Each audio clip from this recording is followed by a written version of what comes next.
Joining us on today's Performance People are a record-breaking England rugby captain and one of the world's leading classical singers. Chris Robshaw led his country more times than any other player in the professional era, winning a Six Nations Grand Slam along the way. Joining Chris is his wife, the Brits-nominated Camilla Kerslake, and England's best-selling soprano. These two performance people know a thing or two about executing under the spotlight. So I always say the World Cup is the highest and lowest point of my international career. And Camilla arranged for me and my best friends to go to a house in the New Forest, turn our phones off, no TVs, and we ate and drank until we couldn't remember. They really squeeze it out of you, in the music industry. And I had to write a formal letter of complaint to have a day off. I definitely sort of got to my mid-20s and I was like, well, this is shit. I'm not enjoying my life that's meant to be a fairy tale. This needs to stop. Let's start with this. We've all just sat down having put the children to bed, respective children, your child and our child. Our other child we've actually got with siphoned off to your mother. Yeah, we siphoned off to her Gigi this evening. But the younger one, who's 2, is in the house and upstairs. So I bet like you've got somewhere around a baby monitor waiting to sound off. But if it was in our house, what now happens is we'd sort of take a moment to go, oh, wonderful, right? We've got some time. Adult grown-up time, and we'd probably think about what we were going to watch on Netflix and go and sit down and watch that. And within 10 minutes, Ben would be asleep and I'd be getting grumpy because he's fallen asleep and I'd finish the rest of that episode on my own and then we'd both go to bed, having not spoken about anything really and just sort of made our way through the day, survived. You might have had something to eat before going to sleep. Well, maybe. Missed that bit. So what does a typical evening look like in the Kerslake Robshaw household? Not dissimilar. I mean, yeah, very similar, to be honest. Not even at all. I thought when he retired that I would get a bit more Chris time in the evenings. And I do, somewhat, in that he's not asleep by 7:30 every night. But I actually, the last few nights you've been out by our son's going through one of those developmental leaps. So he would usually wake up at about sort of 6:30, 7, which is like a luxury and a lion, but recently he's been waking up at 5, 5:30, and it's just, we are being drained. And at the same time, I know that we're really lucky because he's an excellent sleeper, but it just really highlights how important it is. But also we eat really early because we like to eat with him, because I don't know about you guys, but if we don't eat dinner with him, he just eats snacks. He doesn't want actual food. No, that'll change. So, you'll move on from that. Oh, will it? Oh, good. Oh. But again, for whatever reason, we just fall asleep on the sofa. You get Netflix on, and when you've got to kind of be home with your child, you can't really go out too far anyway. And look, being sports people and musicians, we weren't really big ravers anyway, as you could probably imagine. I mean, it seems to be earlier bedtime. On the subject of sleep, right? Both of you, Chris, you definitely will have needed it in the past, right? An athlete needs it more than any other human being, I think, on the planet. But Camilla, you'll need it too for your voice and recovery and all those things that come into play where that's in regard. How important, I mean, now that you don't have as much as you once did of sleep, how much do you now appreciate a good night's sleep? Because for me, with young children, and I don't think I've had a proper night's sleep for the last 8 years, I mean, with young children, you really do remember those days with sort of rose-tinted but fond spectacles about what sleep really did used to look like. Yeah, I think so. And I think when I played as well, I was very, very diligent with it as well. I would always want kind of 8 to 10 hours a night. I'd want to be in bed at 10 o'clock, and obviously, depending on when we got up, 6:30, 7-ish, I'd want that sleep. And you think it's kind of, and if you didn't sleep the whole way through, you'd be a bit grumpy and all that kind of stuff. And now, like you said, you take what you can, and it doesn't really bother you if your kid's up at 5, you just get up and get on with it. Whereas when I played, I would have kind of thrown my toys out and all that kind of stuff. But now you just have to deal with things, I think. And I was in a different position because a lot of my teammates had kids when they played, and I could never quite understand. Obviously, I know Ben's still sailing, and how hard that would be to wake up kind of numerous times throughout the night and then go play a game or go to training, because you'd always see those guys who came into training with kind of the deep kind of bags under their eyes and just sitting in the corner quietly trying to have a nap on the sofa. But yeah, it was a different world. It's interesting though. There's a really famous soprano called Louise Alder. She's singing at Glyndebourne right now, and I don't know how old her child is, but definitely sort of not over 6 months. And she said her husband, I think, is a very famous conductor, so they're apart a lot. And she was solo parenting for that day.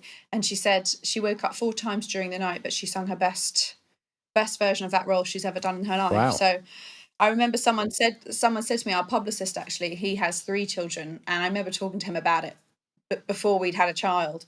And I was like, what? How do you survive with 3 children? Like, they must be, draining you of your energy and everything all the time. And he looked at me, happy but exhausted, and went, you just sort of adapt. And I think that's the best way I've ever heard it put. You just adapt because there's no alternative. Yeah, I definitely can't claim to be the expert in our household on Well, this no, you are the expert at sleeping. That is definitely on true. sleeping, but it's true though, isn't it? If you've had a really tough night, you haven't had much sleep, you just have to go into auto really, and maybe in some ways that does. Do you know what? Maybe what you you're also not thinking do about it too much. Exactly, you prioritize the most important things in your day that you need to then get done because you know there's only so much in the tank. I also think with stuff like hangovers as well. When you're hungover now with a child, you just have to deal with it. Whereas before children, you would spend a day on the sofa, get a pizza, feel horrible, whatever. But now you have to get on with things, don't you? Straight up and out. But I used and you to feel better, I think. I used to be I think one of the reasons we have stood the test of time, as it were, is because we're both so career focused and both of our careers are such high pressure.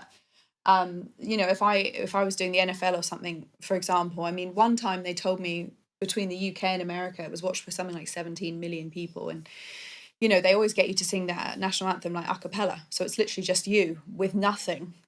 And especially the American one, they're all silent. They don't sing along. So it's literally just you. There's no background noise. There's no nothing. And I remember when I used to do that job, I would live so clean for, there's normally 4 games, and a couple of times I've done all of them. Yeah.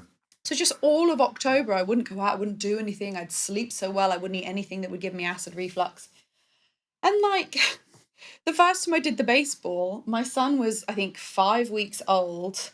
I was still breastfeeding, my support muscles were in no shape to be singing in front of that many people, but we just got up and I got on with it. And you know what? It wasn't my best performance, but it was fine. And it's just completely changed my mindset. I feel like before I was a bit precious and a bit spoiled. And I think we were almost spoiled by each other because I gave him so much leeway to be like a cranky bastard in bed by 9. Can you imagine being 22 and being in bed at 9:45 every single night because your boyfriend that you'd been only seeing for a couple of months would get all cross if he didn't get 10 hours sleep? But yeah, so I think we were both enabled each other's fussiness, as it were, and now there's just we just can't do it. So obviously we still help each other out where we can, but I think we've just grown up a bit, haven't we?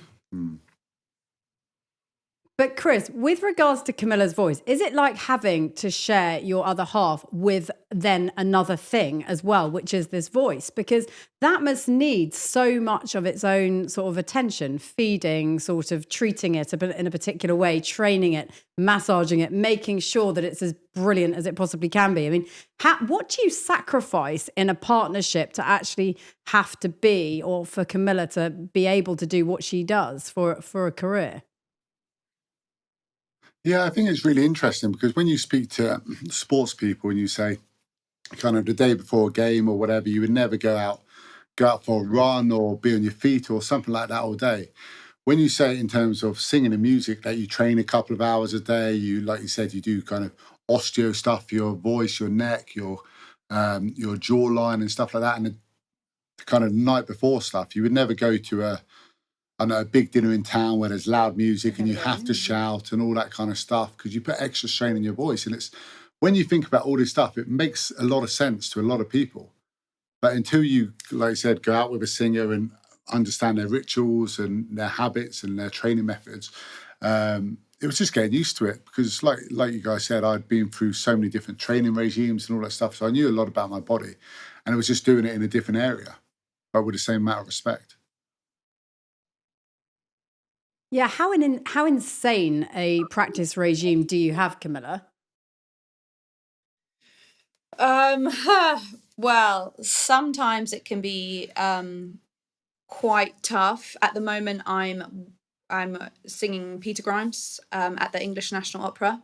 So we've just started production rehearsals, which is when you sort of take the music off the page and onto stage. And you can be doing a rehearsal in the morning, a rehearsal in the afternoon, and then go straight to the theatre and do the show.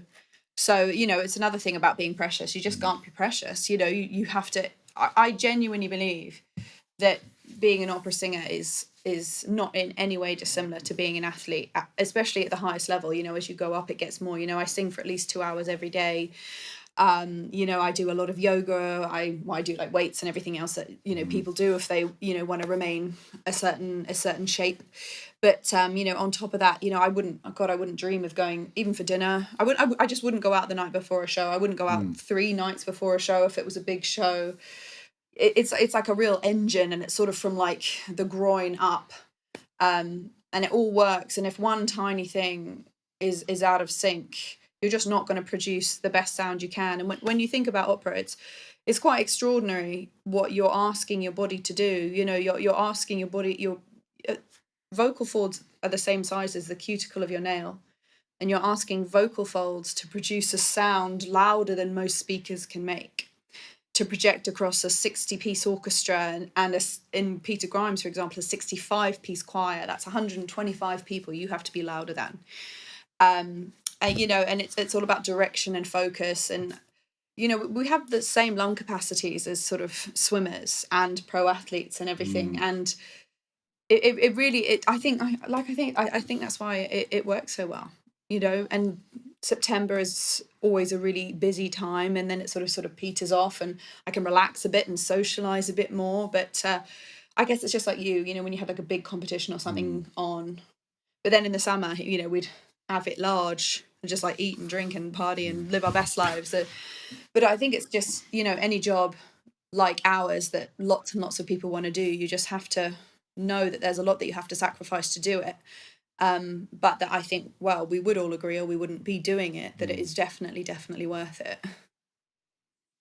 How long will you build up to a particular opera? How long will that preparation take? It depends on the role. I have a particular voice type that's quite sort of meaty and large, which belies my size really. But I also have a very, very high voice. I can sing the highest note ever written. So it sort of depends. I could spend 20 years preparing a role like, say, Tosca, which is Puccini's Tosca, because that's a huge thing.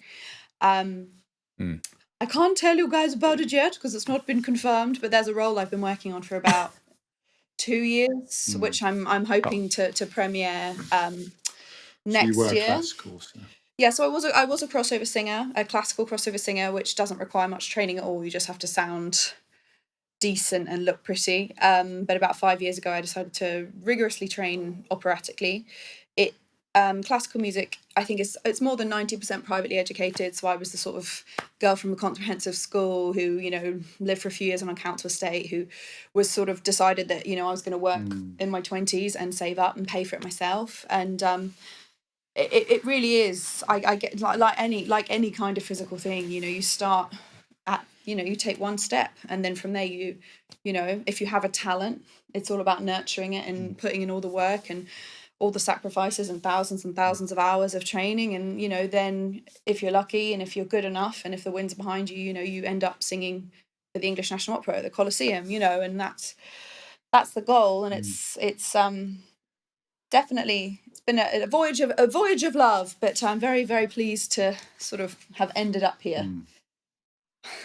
It's been an amazing voyage by all accounts. You've done brilliantly. No, it was a really good explanation. But I want to ask you one thing. Neither of us can sing. Ben can't sing. He can't hold a note. Neither can I. But I want to ask you, if we had 10,000 hours of practice and training as per the Malcolm Gladwell School of Thought, and we had 10,000 hours in our tank, would we then be able to sing? Okay, so could you sing something like Twinkle Twinkle Little Star on pitch? Well, I don't even know what think you pitch should is give it a go, because my Georgie. tone and pitch is terrible. Why don't you have a crack at it? No, I can't bring myself to do it. As long as you have a basic idea of pitch. So, you know, you go twinkle, twinkle, instead of like twinkle, twinkle, do you know what I mean? No, I'm that. I'm the latter. I'm the latter. Then no. But I think lessons can... Yeah, I don't think if I had 50,000 hours, I'd ever be able to sing it. I think a bit of it is innate, a bit of it is circumstantial. So, you know, if you know, you could grow up in a really musical household, but if you don't have the structures, you know, you probably won't ever be able to do it, you know. But like a ballerina, being an opera singer, I think is probably like a ballerina. You know, they're born, and then they're made. You know, they have this natural thing that they could possibly do, and then they train until they can do it. And I think opera's the same. But I genuinely believe if you can speak, you can sing. So lessons will take you from, if you're I can average, do that. they can make I can you good. speak. If they're good, they can make you grow. Well, there you go. So you would be one of the people who's average, who could maybe be good.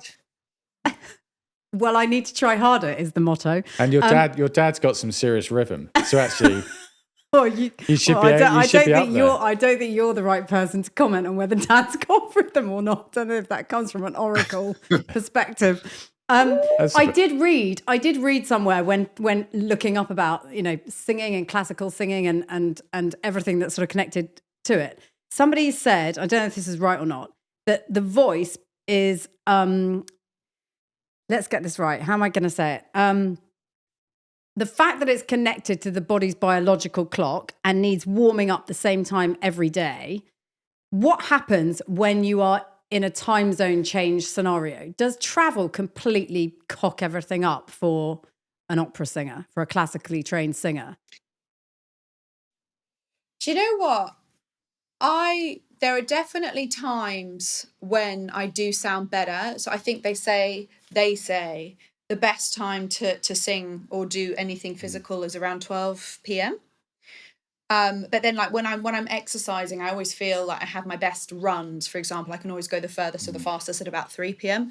So if I was like booking an audition, I would always try and get sort of one of the sort of 11 to sort of 1-ish type slots, and no one else wants them, so it's great. I always get them. But the travel thing, it's more the airplane. It's more because there's no humidity. They like suck all the air out the cabin. So, you know, your cords need like moisture to be healthy. So you're either drinking the whole time trying to rehydrate. I have those Evian face mists and I'm like,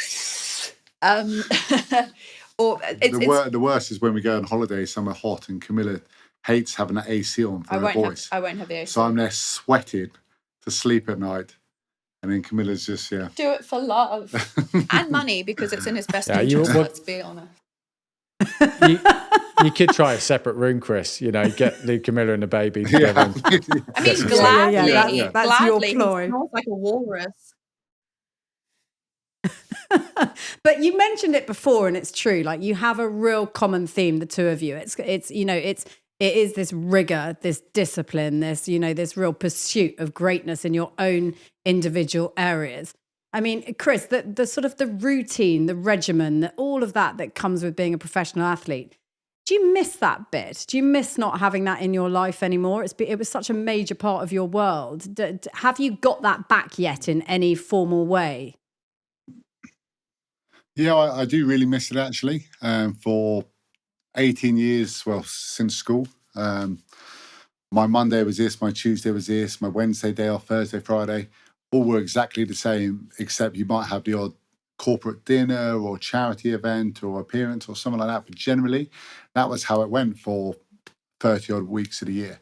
And it changed a little bit in pre-season, but it was always kind of the same. And that, I retired now over a year ago. And that's been the biggest struggle because I bounce around a little bit. I do a little bit of TV work. I do a bit with Gallagher Insurance, a bit of a wine investment company, and then some ambassadorial stuff. But it's kind of 1 week I might go to the insurance on a Monday, then I might do the wine on a Wednesday because I've got other things to work in that week as well. Whereas the following week, it might be completely different. And then trying to fit in, obviously, Camilla's schedule, the baby's schedule as well. It's been really hard. And I always found like myself mentally trying to work out what's going on. I have to write everything down. We've got a written calendar. I've got a Google calendar. And that for me, I think since retiring has been the hardest thing to manage. Let that be a warning to you. What? Don't retire. Yeah. Don't But retire. I mean, that's the other thing. Yeah, keep on going. Yeah, but I can understand that. So that when you've got a structure and you know what you're doing day in day out, and you just got to get on to do that, and then suddenly everything's changing around a lot. That must be tough. Well, you get freedom, don't you? But freedom can be difficult because Yeah. you're not necessarily always sure what to do with it and how to prioritize it when you haven't got. I guess, Chris, you've always in this rugby world that you would have been living in, you've always got other people telling you what to do as well. You've got that sort of that other piece, haven't you, of a sort of a wider team around you, and actually, even though you're captain and you're leading in that regard, you've got other people around the edges of that formalizing your routine. Yeah, very much so. And I think actually the biggest struggle is trying to motivate yourself to go to the gym. For me, because we've always trained we'd have groups of 2 or 3 of us, teammates training, similar position, so you're kind of similar strengths. You'd have one coach who would tell you basically what you're doing today. They would help you kind of lift the weights up, push yourself as hard as possible, then go off and do something else. Whereas now I kind of go to the gym, I'm on half an hour on a cross trainer, doing some bicep curls, not really sure what to do.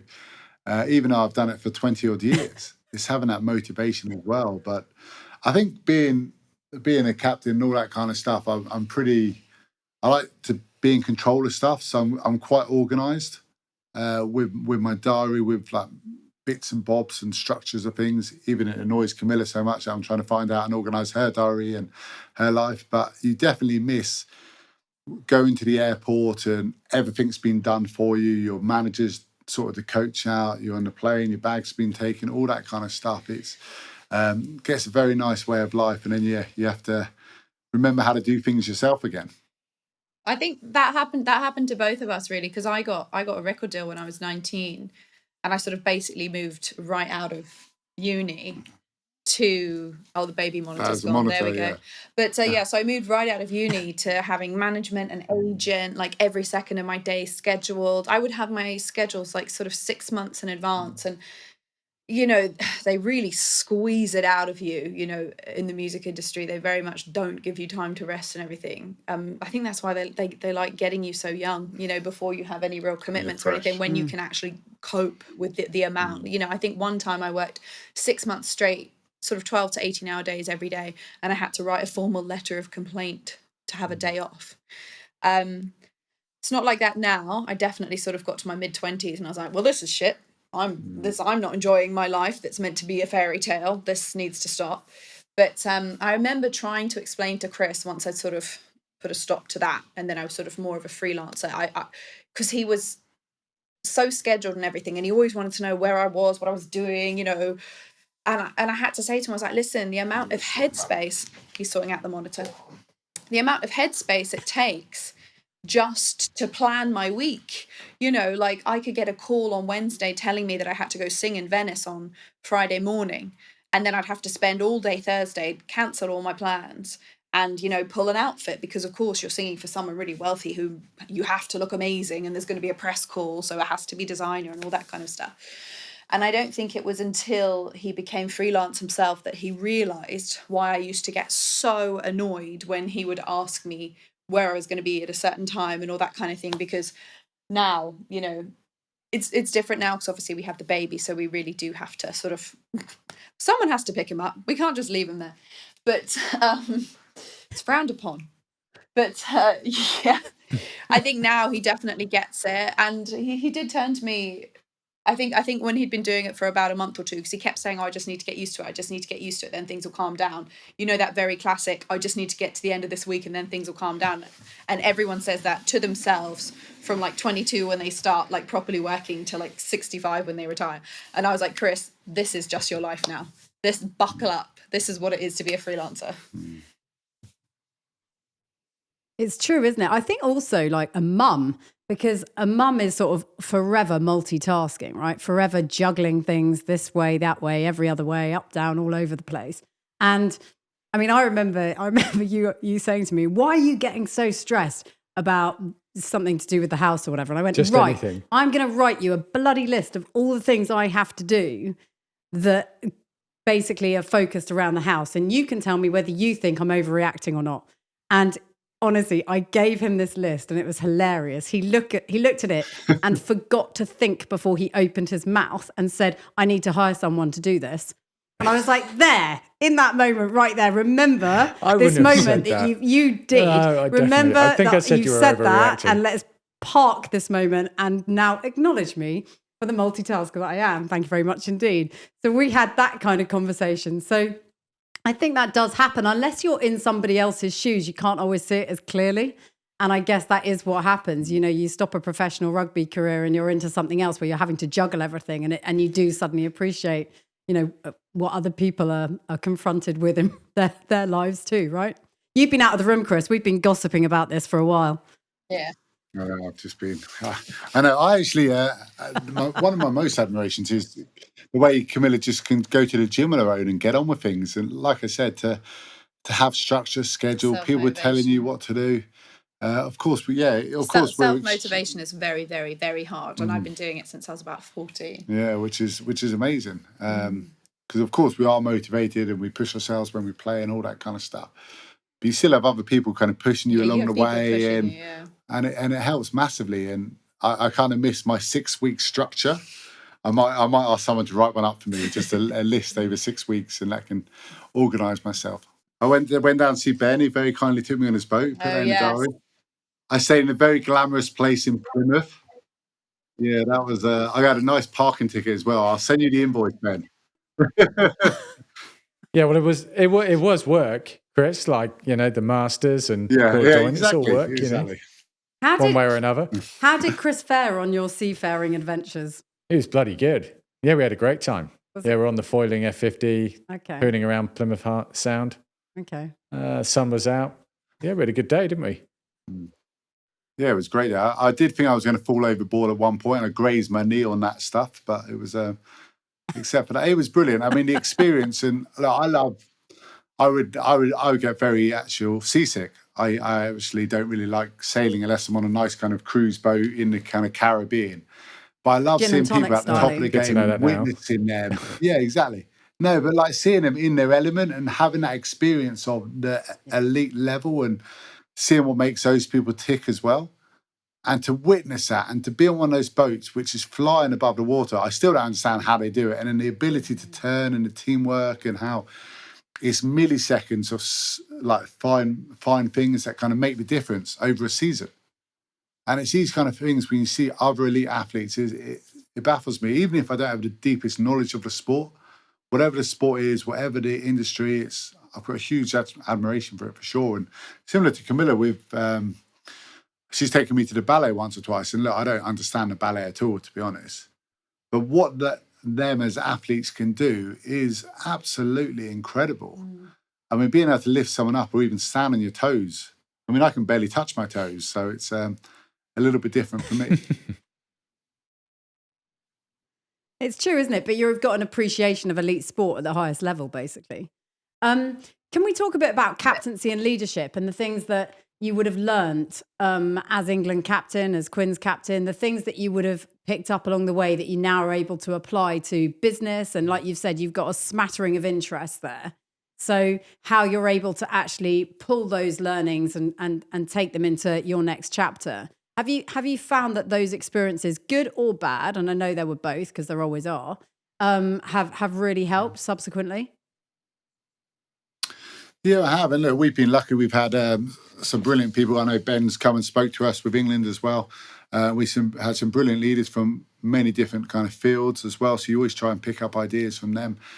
And I think when I was a young captain, I was very different from when I was an older captain and when you're probably more confident. I think when I was a young captain, you probably weren't self-sufficient. Your ego was a little bit fragile. You thought you had to do everything yourself. And I was very much kind of stick orientated. So everything was, anyone was late, any punishment, any penalties, it was all kind of fitness orientated. And it's my way of kind of putting a mark on the team. And then I had a break from captaining the side. And I captained them again in my early 30s, where I found my captaincy then was very much more about a bit more empathy and understanding people a bit more, and knowing that, like mentoring. Yeah, and more the mentality of people, and saying that X, Y, and Z reacts this way, and you might need to have a quiet word with him. And this guy over here, you might need to shout at him and tell him what you really think. Or even if you're having hard conversations, it's doing it in the right way. Rather than when I was younger, I probably just would have been a bit more head on with things, or maybe even done it in front of a group, which people don't always react well to.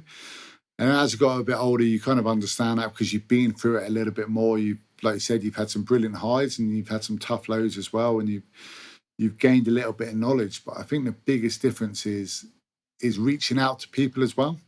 When I suffered kind of World Cup stuff, and I learned a lot from a lot of people who had been there and done it before, previous international captains, stuff like that, who had actually had those tough moments and knew what it was like to kind of being written in the front and back of papers. So they were really good, because my general friends were just kind of like, you'll be okay, things are okay, but they didn't really understand what that kind of pressure's like. So listening to people like that, and now if there's young guys going through stuff, there's guys who have just missed out on World Cup selection, it's reaching out to them, because I've been in that boat. And then look, at a time when I was younger, I didn't always deal with things in the right way, and Camilla will know.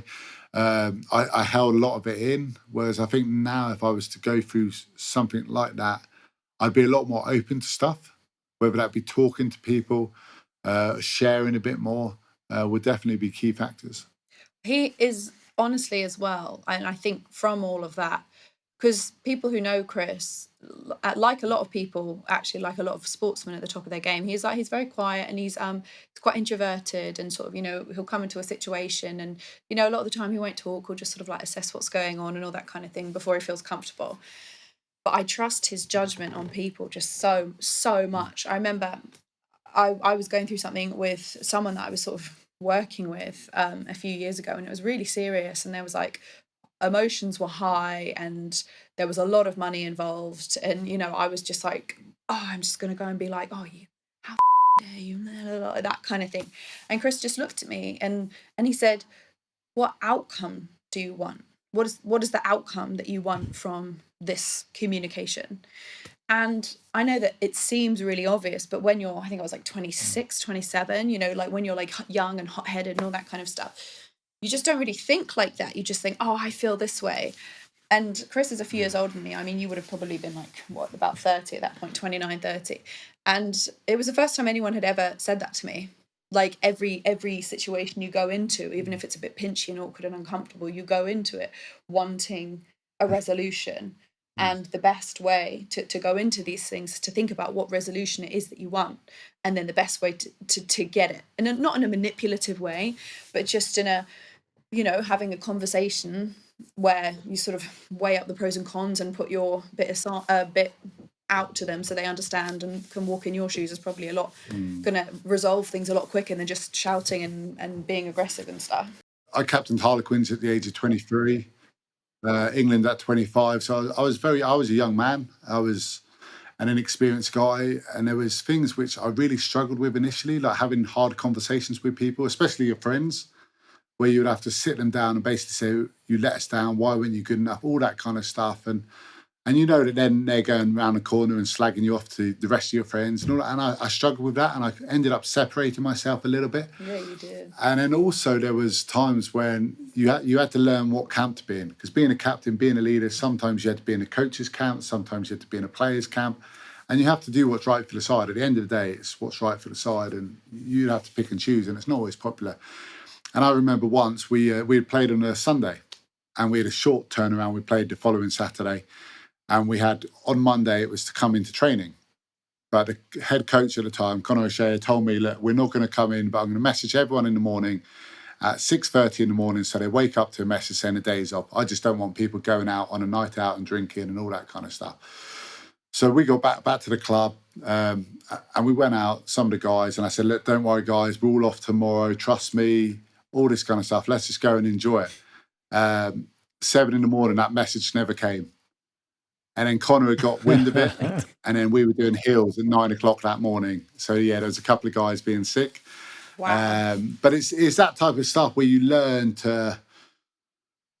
how to handle yourself, what to say, what to share, all that kind of stuff, and what camp to be in. But I think it's very much a learning curve. You try things, you get things wrong, you try things, you get it right, and then you kind of do that. And I think one of the biggest things I learned was to be authentic, because I would try things in someone else's mold and it wasn't me, and guys would almost laugh at me. And then I would try something else and it really resonate with people. So it's taking little 1%ers from others, but kind of putting it into your own kind of authentic body and personality, I suppose. Do you know what, as well? I've never met like a straight man who fosters so much like love and respect from other straight men. Does that make sense?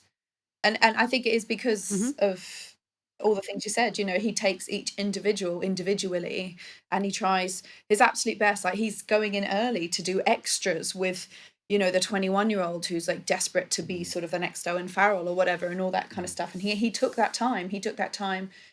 You know, and that was time away from me when we were separated 6 months a year. It was time away from his friends. That was, you know, time out of his bed when he was exhausted all the time. But I mean, you do still inspire a real loyalty from that whole group, but not just that group, but the group sort of who are now, you know, playing, who are now sort of top of their game, because a lot of them were looking up to you and watching you doing all those things as they were coming up. And so it's very special. Like, he downplays himself all the time, but I think it's quite unique man. Look at him, he's embarrassed, he's so cross with me. And he's mortified.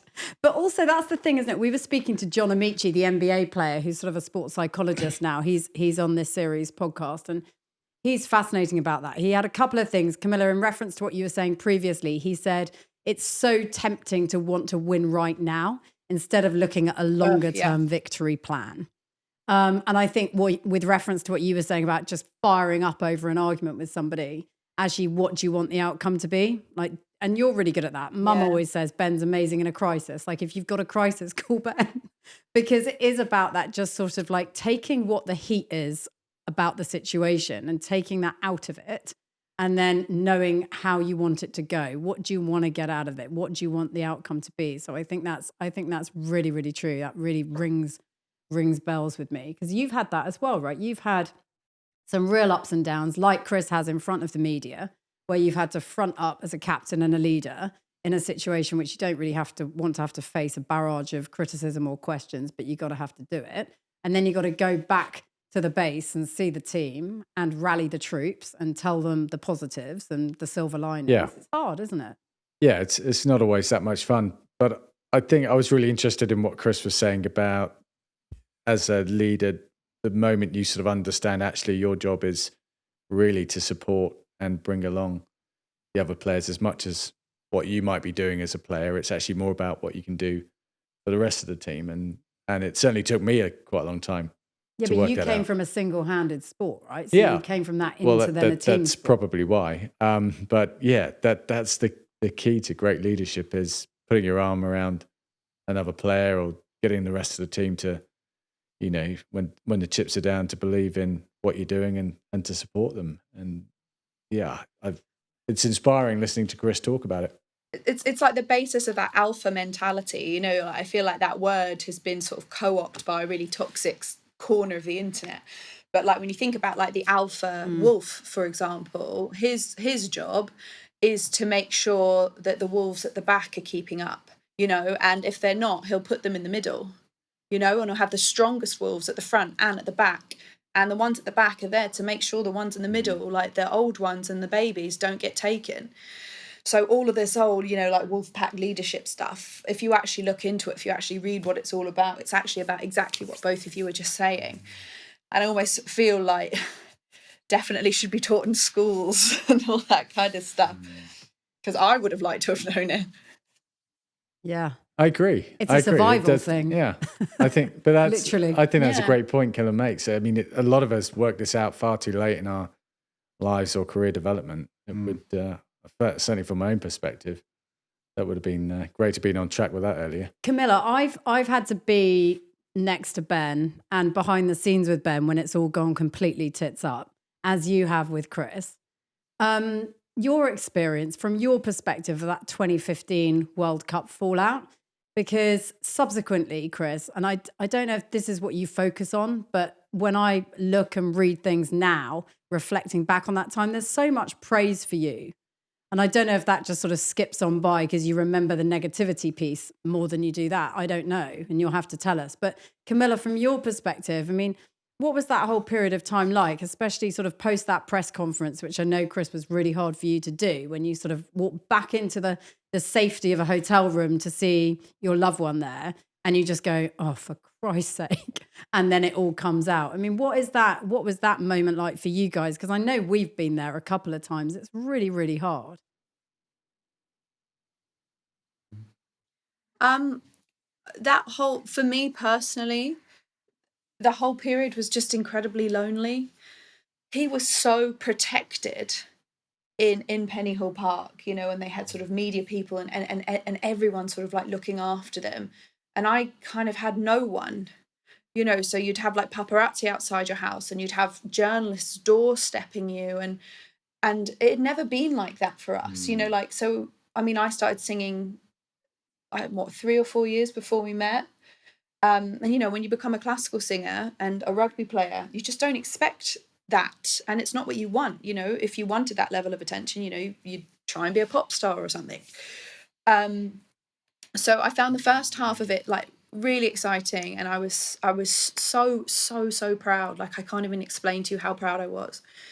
But I've personally found it really, really lonely. And then the second half of it, or the last part of it, because, and you'll know this really well, no one wants them to win more than they do. Like, no one does. And I think maybe what the general public don't see is they are killing themselves to get there. They are killing themselves. Like, the amount of birthdays and weddings and family outings, and for the other players, child's first steps and things, births, you know, that they're missing so that they can be the best player they can be.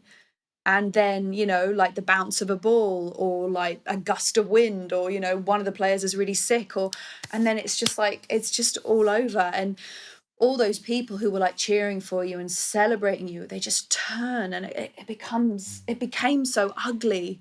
Like, and like I was saying earlier, like, I am a bit of a hothead, and like some awful, like obese middle-aged man behind me was like, oh, if I was on the pitch, Jaunty, I'd be doing this and I'd be doing that.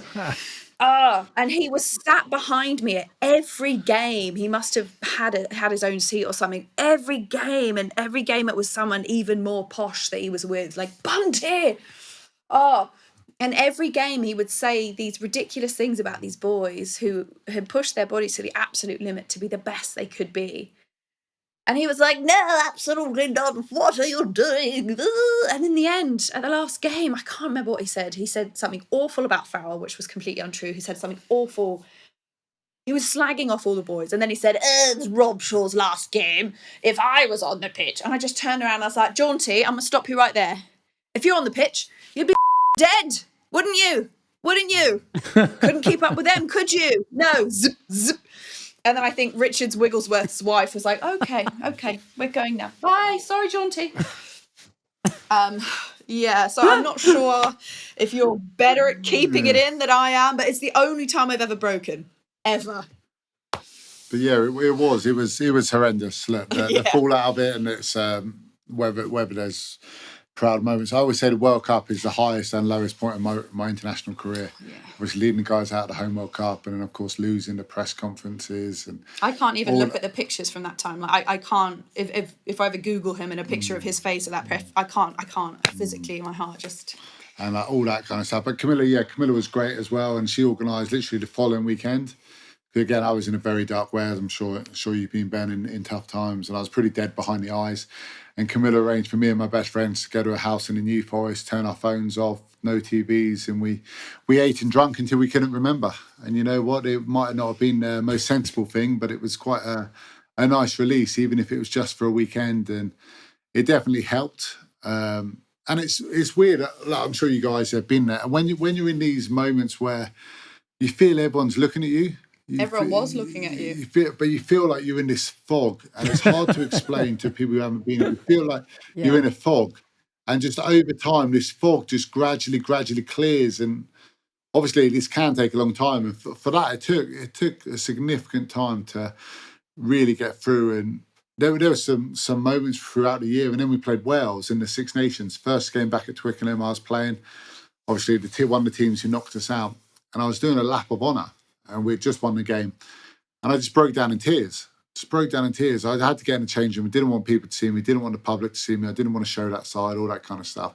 And all the players just kind of kept coming up to me and being like, we didn't realise how much it affected you. But that's because it was on me. I didn't share enough. And it took a huge strain on our relationship, my friends, ourselves. And yeah, it was a really, really tough time for sure. Then he came back and won the Grand It is Slams. really tricky. Yeah, exactly.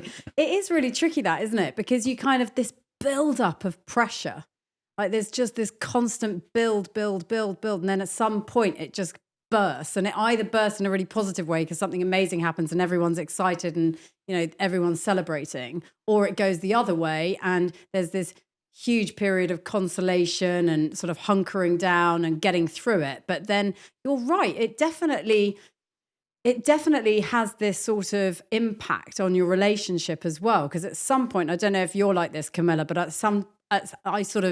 I absolutely do my best to sort of be supportive of Ben, and then there will be a moment where I just go bang myself and I'm like, right, come on, we got to get out of this, we got to snap out, or we got to move on, and we got to find a positive somewhere and get to that next place, because otherwise it just is it's like this oppressive dark cloud, isn't it? I'm a really positive person and I've never been an introvert. I've always let everything out.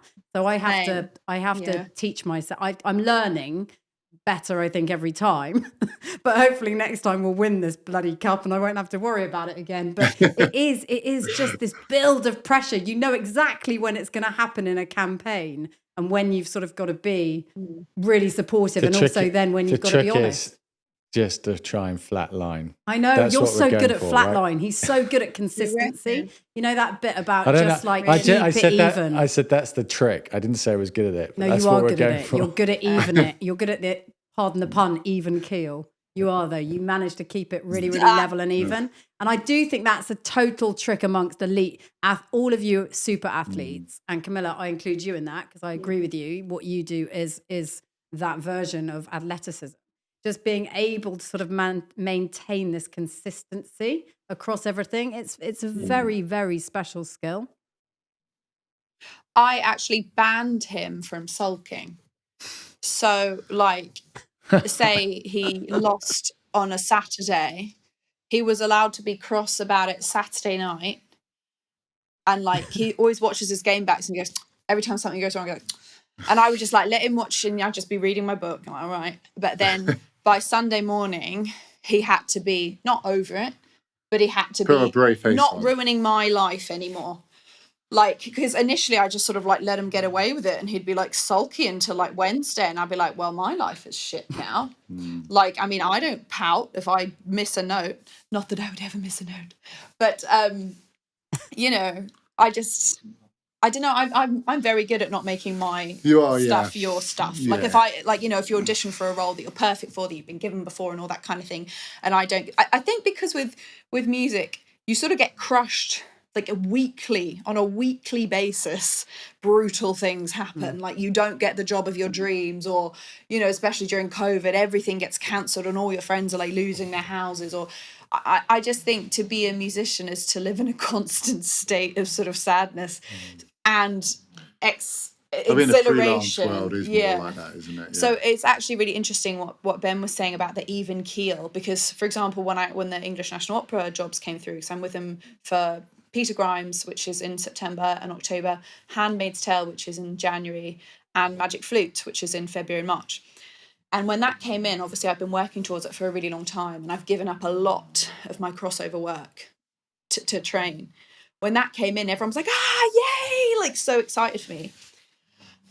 And I mean, even you, and whenever a big job comes in, like whenever I get the NFL again, or, you know, like I get a big juicy corporate, you know, where you're just singing for drunk people and it's just loads of cash for basically nothing. You know, whenever that sort of thing comes in, people are always like, yeah. And I'm just like, no, I can't give too much of my emotions away because I don't want the really low lows. I don't want the really high highs. But I think also, and maybe slightly different from you guys, I also have to like hold the energy I have for the characters I play. Like, for example, in Peter Grimes, I'm, oh God, it's not good. They're just imagine the smallest minded, vilest people you can imagine. And that's sort of the character that I'm playing. But I sort of have to save a bit of my emotion for them. But also, now that we have a child, I can't save it all. You know, it's not like you can't go method if you're on stage every night, because I'd be a handmaid, a fishwife, and an evil queen. So It wouldn't be that fun. And a bad wouldn't mother. be fun. Yeah. Oh, she's a terrible mother. Terrible mother. Yeah, that's hard work, isn't it? You're right. That's a massive multi-juggle. A massive multi-juggle. Mental toughness. That is something that you both must have in spades, I imagine. Are you able to sort of compartmentalize stuff? You have to. I think, yeah, like you said, you have to. And people always say to me, if you were to give a kid advice now, or your younger self, what would you give them, or what would you tell to them? I think it's resilience. Yeah. I think any walk of life, any career, any sport, if you want to go far, you need to be resilient, because there's not many people who go to the top and then just stay there. Most people are on the roller coaster and are up and down, and they have good years, bad years, all that kind of stuff. And it's just learning from it all the time, I think. And I think, unfortunately, it's just going through stuff and getting back up. But also it's having the good people around you. I think you need to do a lot yourself, but you can't do it all yourself. You need people giving you a hand, whether it be your partners at home, to your teammates, to your friends, all that kind of stuff. You need that support, but I think you still need to be the one willing to get yourself back off the ground and basically start again and self-motivate again. I think you need people behind you to sort of slightly catch you if you fall, and then sort of give you a little push forward, but it has to be all you. Like, I was trying to describe my parents to someone the other day, because he would love to start a family, but he was worried that he didn't have much money, and that he was privately educated, he's a singer too, but he was worried, that he couldn't send his kids to private school and all that kind of stuff. And I was like, listen, I grew up without a pot to piss in. Like, there were times where we couldn't afford food, but what I did have, I mean, they weren't educated, they couldn't help me get to music college, didn't even know music college existed, which is why I've gone this circuitous route. But what they did do is they were so invested in me, like, emotionally, and they were so genuinely interested in the things that I was interested in. Like, me going to them and saying that I wanted to sing classical music would be like Wilding coming to us and saying that he wanted to play professional chess. We know nothing about it, nothing. But at the same time, we would do absolutely everything that we could to enable him to achieve his dreams. And also, I think the best thing my parents gave me was a fantastic foundation of self-belief and self-esteem. And, because of their financial situation, I just saw them time and time again sort of try and then fail and then try and then fail. And when I was growing up, they each had 2 jobs. And by the time I was sort of in my like preteens, teens, they were both studying as well. I would like to say my mother now has a doctorate, and my dad now works at IT. So I think seeing them achieve, I mean, things that would have been unheard of. I mean, people would have laughed at them when they, my mum said, oh, I want to have a doctorate in psychology. People would have laughed at her when I was sort of 5 or 6. They were like, no, you're a single mother. You live in a council house. What are you talking about? My dad made pies. And if someone was to say, oh, you're going to end up really high up doing IT, can't say too much, but, very high up doing IT in a big business.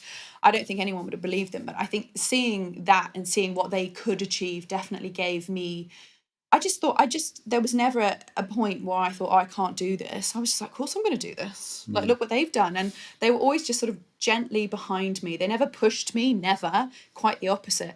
But if I ever was like, oh, this is really difficult, they just sort of gently be there to give me a push. Give you a nudge, yeah. And I would like to think that's how I was with you. I mean, Chris never needed pushing, but he almost needed the opposite. He needed sort of stopping and sort of turning around and like cuddling, you know, not to emasculate you, darling. But, you know, I think behind every great man, there is a great woman, probably. but it's interesting because it also affects how you raise Wilding as well, because everything that you bring to the party from what you've experienced before, it, you know, affects those decisions and the things, the approach you take. Chris, from your perspective, you lost your dad, didn't you, super early on? I think you were just 5.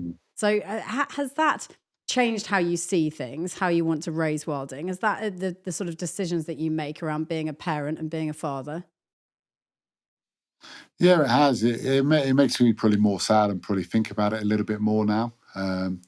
Obviously, it's been 30 odd years or since it happened. So obviously a lot has passed. But yeah, you want to be there. And look, I'm in a fortunate position now where I can kind of work a couple of days in a week and spend a bit more at home and be around for more weekends than if I was playing and stuff like that. So we actually have his first rugby tot session on the weekend of the World Cup. So Chris wanted me to take him. He wanted me to take him. I was like, can you imagine the heartbreak of the dads who've taken their kids to rugby tots?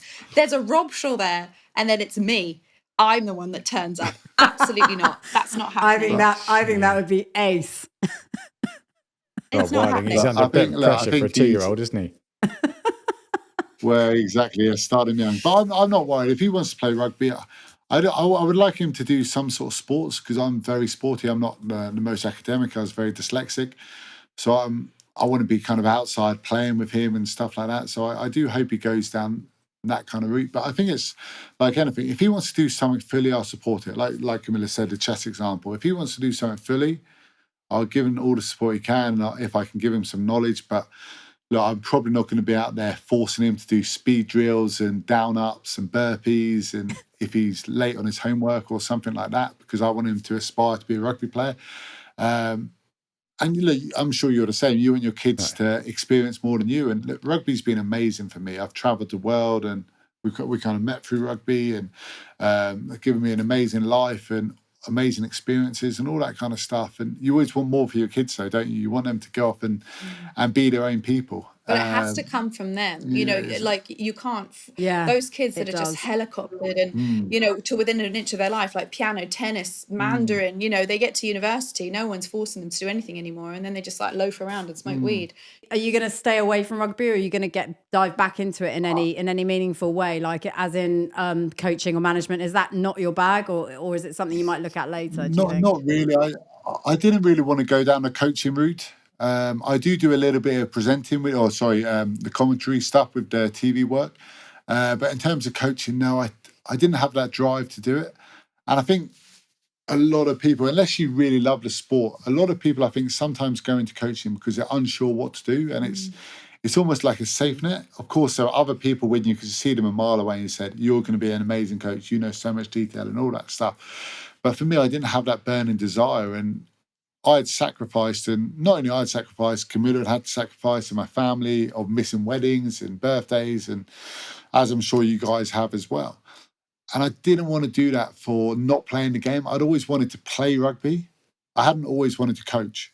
So I think when that unfortunately came to that time, I was happy to step away. And look, I'm sure once, and if Wilding does start playing rugby, I'm sure a lot of Sunday mornings I'm going to be there and being roped into coaching, and which won't be ideal. But I'll do a couple of tricks, I'm sure.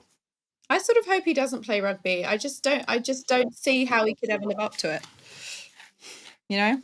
You don't see a Roy Kent moment coming up then? You know what? Get sucked back. That's presuming that you've watched Ted Lasso. I have seen Ted Lasso. You know what? I really want to be an extra in a film.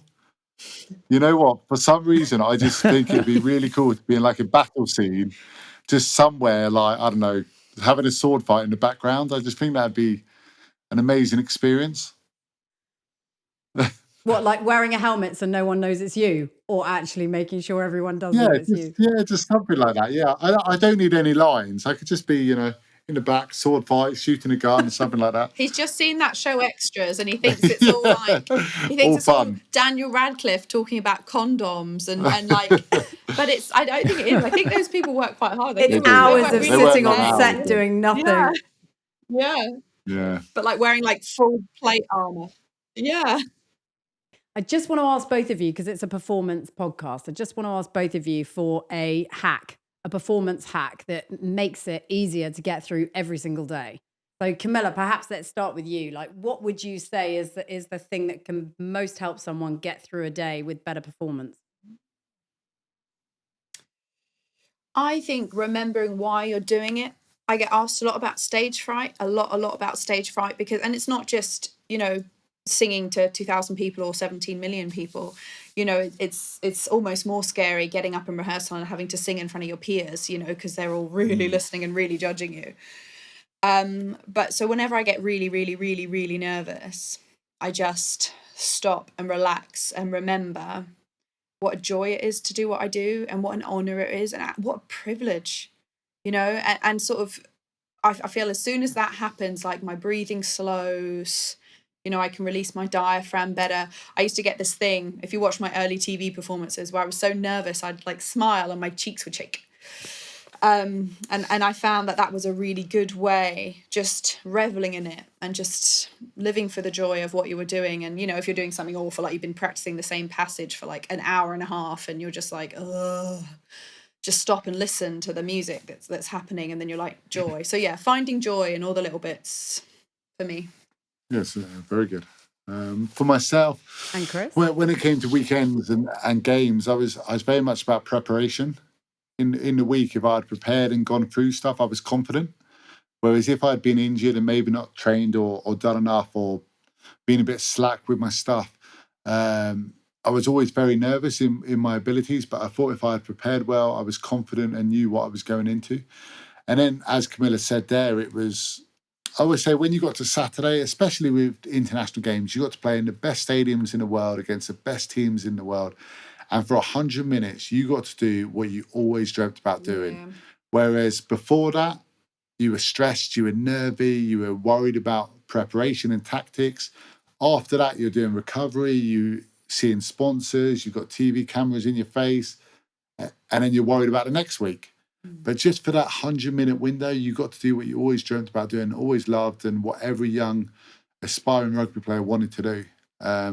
So yeah, it's obviously easy sitting here saying enjoy the moment, because I definitely didn't enjoy it as much in the moment. As everyone always says, when you retire, enjoy it. But there's so much pressure, there's so much tension.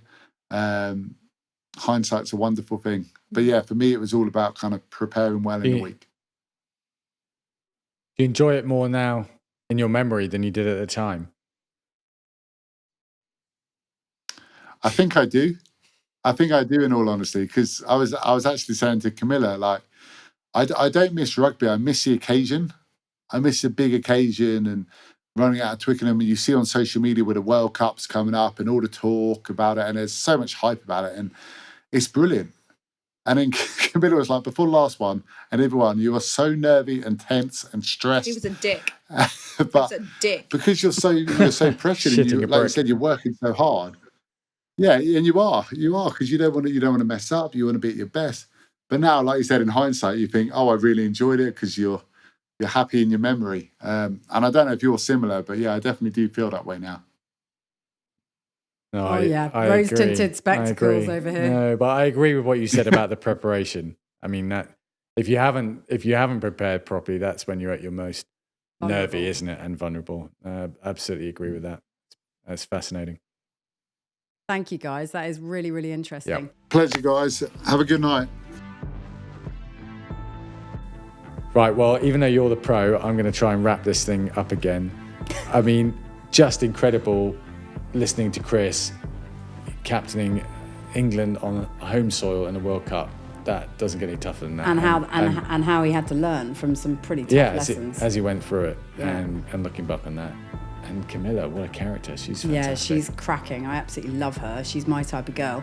And she's really interesting because she's able to support him where he needs to be supported. I find this the challenge with you. And also tell him to pull himself together when he needs to be told to stop sulking, which was interesting. She allows him the day off on a Saturday, and then you've got to pull yourself together for the rest of the week. Which Don't get any ideas. Which I think, note to self or partner. Lots of hugging, though. Lots I of noticed. hugging. Everyone can hug more. Thank you for listening. This has been Performance People. We are Ben and Georgie Ainsley. And remember, from what we've learned today, hug it out more and be a team player where the wolf pack's concerned.